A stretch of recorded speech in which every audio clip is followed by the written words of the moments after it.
बिस्मिल्लाहिर्रहमानिर्रहीम। अस्सलाम वालेकुम रहमतुल्लाहि व बरकातुहू। मौजूद नाज़रीन, इंशाअल्लाह उम्मीद है कि आप सब खैर वाफियत से होंगे। अल्हम्दुलिल्लाह, अल्लाह रब्बुल इज़्ज़त की खास करम नवाजी के साथ अरशद एजाज भाई एक बार फिर हमारे साथ मौजूद हैं और कादियानियत के पोस्टमार्टम के हवाले से आज जिस शख्सियत के बारे में हम बात करेंगे वो है मिर्ज़ा नासिर अहमद। मिर्ज़ा नासिर अहमद से पहले हमने जिस शख्स के बारे में बात की थी वो था मिर्ज़ा बशीर अहमद MA। अरशद एजाज भाई के हवाले से आपको थोड़ा सा दोबारा से बता दूं कि अरशद एजाज भाई ने 10 साल तक कादियानियों की तालीम हासिल की है और 10 साल इन्होंने उनके मुरब्बी भी रहे हैं मिर्ज़इयों के, और अल्हम्दुलिल्लाह अब ये मुसलमान है और मोहम्मद अरशद एजाज इनका नाम है। आज के इस पॉडकास्ट के अंदर ये थोड़ा सा इंटरेस्टिंग होने वाला है क्योंकि आज के इस पॉडकास्ट के अंदर हम मिर्ज़ा नासिर अहमद के बारे में ये जानेंगे कि वो कब और कहाँ पैदा हुआ, उस और कितनी शादियाँ की, कितने बच्चे हुए और इसकी ज़िंदगी के अंदर कौन से हालात वाक़यात पेश आए जो कि अहम हैं, और किन चीज़ों के बारे में मिर्ज़इयों ने, कादियानियों ने वावेला मचाया और कौन सी ऐसी चीज़ें थी जिनकी वजह से कादियानियों को फ़ायदा हुआ। तो अरशद भाई, पहले सवाल से शुरू करता हूँ, मिर्ज़ा नासिर अहमद कब और कहाँ पैदा हुआ था? जी यूसुफ भाई, मिर्ज़ा नासिर अहमद 16 नवंबर 1909 को कादियान में पैदा हुआ था। अच्छा जी। और ये मिर्ज़ा बशीरुद्दीन महमूद अहमद का बेटा था जो मिर्ज़ा गुलाम कादियानी का बेटा था, यानी ये मिर्ज़ा बशीरुद्दीन का बेटा था और मिर्ज़ा गुलाम कादियानी का पोता था, और इसकी वालदा का नाम महमूदा बेगम था। ठीक है जी। और इसके बारे में मिर्ज़ा गुलाम कादियानी ने पेशगोई की थी कि ये नाफला मऊद होगा। नाफला मऊद? हाँ जी, यानी नाफला जो है ना अरबी में पोते को भी कहते हैं जी। तो जिस तरह उसने मिर्ज़ा बशीरुद्दीन महमूद अहमद के मुतालिक पेशगोई की थी कि ये मुस्लिह मऊद होगा, तो इसको नाफला मऊद कहते हैं। अच्छा अच्छा। हाँ जी। और इसने इब्तदाई तालीम उधर से ही हासिल की थी, कादियान से ही, और ये बाद में जब पाकिस्तान बन गया तो फिर ये मतलब मिर्ज़ा बशीरुद्दीन के साथ इधर जनाब नगर में मतलब शिफ्ट हो गए। पहले लाहौर में रहे कुछ अर्सा।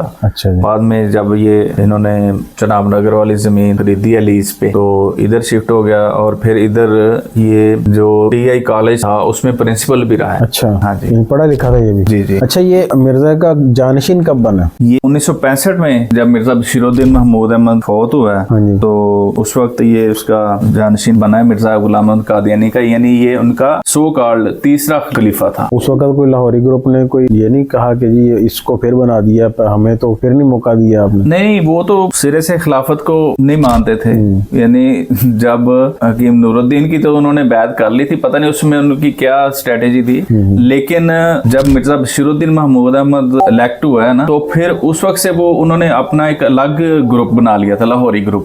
तो फिर वो खिलाफत वाली साइड पे आए नहीं। हाँ, अलबत्ता इसकी जब खिलाफत के लिए इंतखाब इसका हुआ तो उस वक्त इसका भाई था मिर्ज़ा रफ़ी अहमद, उसने झगड़ा किया था। वो कहता था, बल्कि बाज लोग जो उसके हमायती थे वो ये चाहते थे कि मिर्ज़ा रफ़ी अहमद को खलीफा बनाया। अच्छा। तो शायद आपके ज़हन में वो होगा।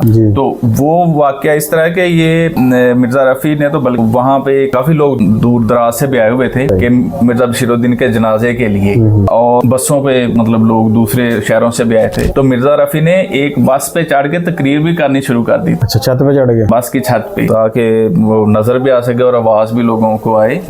लेकिन इन्होंने फिर मिर्ज़ा नासिर को खलीफा बना दिया था, तो फिर यही तीसरा खलीफा उनका माना गया। लेकिन मिर्ज़ा रफ़ी जो है वो और उसके हमायती आखिर तक वो इससे नाला रहे हैं। अच्छा अच्छा भाई, वो वाकया कैसा था जिसमें पाक फिजाइया ने इसको सलामी दी थी मिर्ज़ा नासिर को? इसका दौर जो है ना वो 1965 से लेके 1982 तक, और उस दौर में ये कादियानी बड़े पावरफुल रहे हैं, फौज में भी बड़े बड़े ओहदों पे ये तैनात, और इसके खिलाफत के शुरू में बल्कि मिर्ज़ा बशीरुद्दीन के दौर में भी वो पहला वजीर खारजा सर ज़फरुल्लाह खान था जो कादियानी था, और उस पे भी इंशाल्लाह हम प्रोग्राम करेंगे। तो 1952 में मिर्ज़ा बशीरुद्दीन महमूद अहमद ने 1952 को कादियानियत का साल करार दिया था। अच्छा। हाँ जी। और उसने ये भी दावा किया था कि हम जल्द ही बलोचिस्तान में ना पूरे बलोचिस्तान को कादियानी बना लेंगे, और उसने अपने जमात को टारगेट भी दिया था कि वहाँ आबादी कम है और रकबा उसका ज्यादा है।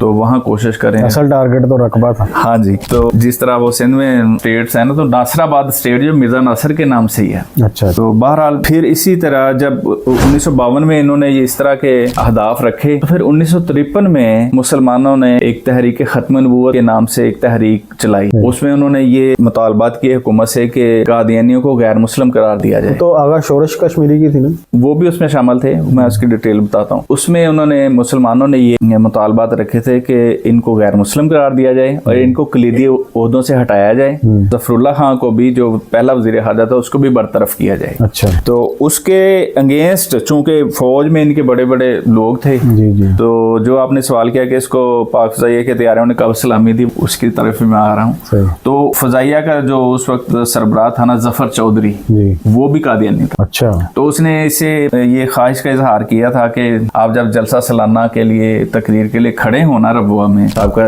रबुआ उसका नाम था, चनाब नगर जो है, तो वहाँ उस वक्त 8 तैयारों ने, पाक फजाइया के जो जंगी तैयार हैं, उन्होंने इसको आके बाकायदा जिस तरह वो सलामी देते हैं अपने स्टाइल में, इसको सलामी दी थी। तो यानी ये लोग इस चीज का ख्वाब देख रहे थे कि हम पाकिस्तान पे कब्जा कर लेंगे, इसको कादियानी स्टेट बना देंगे। बहरहाल वो 1953 वाली तहरीक की बात कर रहे, तो उसमें फिर लाहौर में बाकायदा मार्शल लॉ लगा दिया गया था और उस तहरीक में मौलाना अब्दुस्तार खान न्याजी, सैयद अताउल्लाह शाह बुखारी और मौलाना मौदूदी साहब, इनको गिरफ्तार किया गया और ये जनरल आजम खान ने लाहौर में ये मार्शल लॉ लगाया था और उसमें बहुत से कारकुनान जो थे तहरीक खत्म नबूवत के, उनको शहीद भी किया गया और बहुत से जख्मी भी हुए। तो हुज़ूर सल्लल्लाहु अलैहि वसल्लम की खत्म नबूवत के लिए बहुत सी कुर्बानियां दी लोगों ने। तो ये एक लावा जो है ना, वो मुसलसल पकता रहा। फिर वो इसका जो हतमी रिजल्ट है वो 1974 में आगे निकला था। अच्छा अच्छा भाई, ये जो 1974 के अंदर इनको गैर मुस्लिम करार दिया गया, इसके ऊपर तो इंशाल्लाह तफसील से हम अगला एपिसोड करेंगे। जी जी, कि उस वक्त कौन से हालातों वाक़यात ऐसे रोनुमा हुए जिस वजह से, और किन किन लोगों ने जो कलीदी रोल प्ले किया जी जी, इनको गैर मुस्लिम करार देने के लिए, और इनकी तरफ से कौन कौन से लोग जो थे पार्लियामेंट के अंदर बाकायदा मुनाजरे के लिए जाया करते थे, कितने दिन तक जाते रहे हैं। जी जी, वो इंशाल्लाह डिटेल में हम इंशाल्लाह नेक्स्ट एपिसोड मुकम्मल तौर पे करेंगे। बिल्कुल। अच्छा, मुझे ये बताएं कि इसकी शादियां कितनी थी और इसके बच्चे कितने थे? ये मिर्जा नासिर अहमद ने 2 शादियां की थी। अच्छा जी। और इसकी जो पहली शादी है जी, वो मंसूरा बेगम से हुई थी 5 अगस्त 1934 को, और मंसूरा बेगम का इंतकाल हुआ था 1981 में। जो मंसूरा बेगम थी मिर्जा नासिर अहमद की पहली बीवी, ये नवाब मोहम्मद अली और नवाब मुबारका बेगम की बेटी थी। नवाब मुबारका बेगम मिर्जा गुलाम कादियानी की बेटी थी। तो नवाब कब से हुए? ये नवाब मुबारका बेगम, चूंकि ये जो नवाब मोहम्मद अली था ना, मलीर कोटला की रियासत का नवाब था। अच्छा। वो पहले शिया था और काफी अमीर था। उसका जब तारुफ मिर्जा गुलाम कादियानी से हुआ तो उसने कहा, जी क्या मैं शिया अकायद पे रहते हुए ही आपकी बैत कर सकता हूँ? अच्छा। तो इसने कहा हाँ तुम बैत कर सकते हो। तो इस तरह उसने बहाना दे दिया करो, इसने उसकी बैत कर ली नवाब मोहम्मद अली ने। और फिर मिर्जा गुलाम कादियानी ने अपनी बेटी मुबारका, जिसका नाम था, उसकी शादी उससे करवा दी। और बहुत उस वक्त के लिहाज से बहुत भारी जो तो उसका हक महर रखवाया गया। हाँ जी बिल्कुल। और फिर उसके नाम के साथ भी नवाब का लफ्ज लग गया। ठीक है। तो ये मंसूरा बेगम जो थी, ये मुबारका बेगम और नवाब मोहम्मद अली की बेटी थी, जो इसकी पहली बीवी थी। तो मिर्जा कादियानी ने बाद में फिर अपने साथ नवाब नहीं लगाया, नवाब मिर्जा कादियानी? उसका तो हमने जब उसके खानदानी हालात बयान किए थे आपको बताया था। कभी वो अपने आप को मुगल कहता है, कभी फारसी कहता है, कभी वो कहता है कि मेरी बाज दादियां सादात फैमिली से थी, और कभी वो अपने आप को चीनी और असल कहता है। तो बहरहाल वो तो आपको पता ही है कि अपनी जात में क्या वो मजून मुरक्कब है। तो ये इसकी पहली बीवी से जो मतलब इसकी औलाद हुई है, दूसरी बीवी से इसके कोई बच्चे नहीं हुए। इसके थे 3 बेटे और 2 बेटियां पहली बीवी में से। पहली से। तो दूसरी बीवी उसने बच्चों के लिए की थी या पैसे के लिए की थी? नहीं, वो किसी नवाब की बेटी होगी। नहीं, वो उसका नाम ताहिरा सदीका थी। वो एक पठान था, उसका नाम था अब्दुल मजीद खान, वैरोवाल का रहने वाला था, यानी जो इंडिया के करीब, इंडिया में है इलाका वैरोवाल। तो वो भी हिजरत करके यानी वो पाकिस्तान में जब आ गए थे, उसकी बेटी थी बिल्कुल यंग थी, उसका मैं बाद में बताता हूँ। पहले ये बता दूं कि इसके औलाद कितनी थी। तो इसकी सारी औलाद इसकी पहली बीवी से हुई थी, मिर्जा अनस अहमद, फिर इसकी बेटी अमतुल शकूर, फिर अमतुल हकीम, ये भी इसकी बेटी, यानी 2 बेटियां थी, और फिर बेटा मिर्जा फरीद अहमद और मिर्जा लुकमान अहमद, यानी टोटल इसके 3 बेटे और 2 बेटियां थी। अब इनमें से जो खास काबिल जिक्र है वो मिर्जा लुकमान अहमद है। उसकी वो इस हवाले से कि आपने भी देखा होगा यूट्यूब पे भी और बहुत से इस तरह प्रोग्राम बने हैं कि इसकी बेटी थी निदा नसर। मिर्जा लुकमान की शादी हुई थी मिर्जा ताहिर अहमद की बेटी फायजा से। मिर्जा ताहिर जो है वो मिर्जा नासिर के बाद, उसके नेक्स्ट एपिसोड में इंशाल्लाह इसके 1-2 एपिसोड होंगे मिर्जा नासिर पे, उस पे बात करेंगे। फिर मिर्जा ताहिर पे, मिर्जा ताहिर की जो बेटी फायजा, उसके साथ मिर्जा लुकमान अहमद की शादी हुई थी, अच्छा, जो मिर्जा नासिर का बेटा है। और इनकी बेटी है निदा नसर, उसके साथ जो ज्यादती हुई उनका भी फिर इंशाल्लाह नेक्स्ट एपिसोड में जिक्र करेंगे। सही। उसके वो इसी की बेटी है मिर्जा लुकमान अहमद की। अच्छा अच्छा भाई, इसने भी कोई किताबें लिखी हैं या इसके ऊपर कोई किताब लिखी है मिर्जा नासिर अहमद के ऊपर? मिर्जा नासिर के जो है वो ज्यादातर जो है ना वो जो खुतबात ही हैं, खुतबात नासिर के नाम से वो उन्होंने शाया किए हैं। अच्छा। या इसकी तकारीर वगैरह जो जलसा सालाना पे करता था, तो कोई इसकी खास किताबें नहीं है, लेकिन मैं इंशाल्लाह तफसील से नेक्स्ट एपिसोड में उनका जिक्र करूंगा। इसके दौर में यानी 1965 से लेके 1982 तक जो खास वाकयात हुए हैं वो इंशाल्लाह हम बताएंगे। 1974 में जो रब्वा के रेलवे स्टेशन पे वाकया हुआ जिसमें निश्तर कॉलेज मुल्तान के स्टूडेंट्स को मारा है कादियानियों ने, और उसके बाद वो बाकायदा तहरीक चली है और फिर कौमी असम्बली में बहस हुई है, उसका भी इंशाल्लाह जिक्र करेंगे। और इसी तरह निदा नसर जो इसकी पोती है उसके बारे में भी बताएंगे नाजरीन को इंशाल्लाह। लेकिन आखिर में सिर्फ ये मैं बताना चाहता हूँ कि इसकी पहली बीवी का इंतकाल हुआ है 1981 में, और फिर इसने दूसरी शादी की है 1982 में। वो इसने शादी की है 11 अप्रैल 1982 को ताहिरा सदीका के नाम के साथ, जो अब्दुल मजीद खान की बेटी थी, और वो बिल्कुल यंग थी और इसकी उम्र 70 के करीब थी, बल्कि 70 से ऊपर ही थी। वो शादी बमुश्किल 2 महीने चली है और उसके बाद इसका जो है ना वो इंतकाल हो गया है इस्लामाबाद में। वो आप इसी एपिसोड में बताना पसंद करेंगे या अगले एपिसोड में बताएंगे किस वजह से वो उसकी वफात हुई और 2 महीने की शादी क्यों चली है?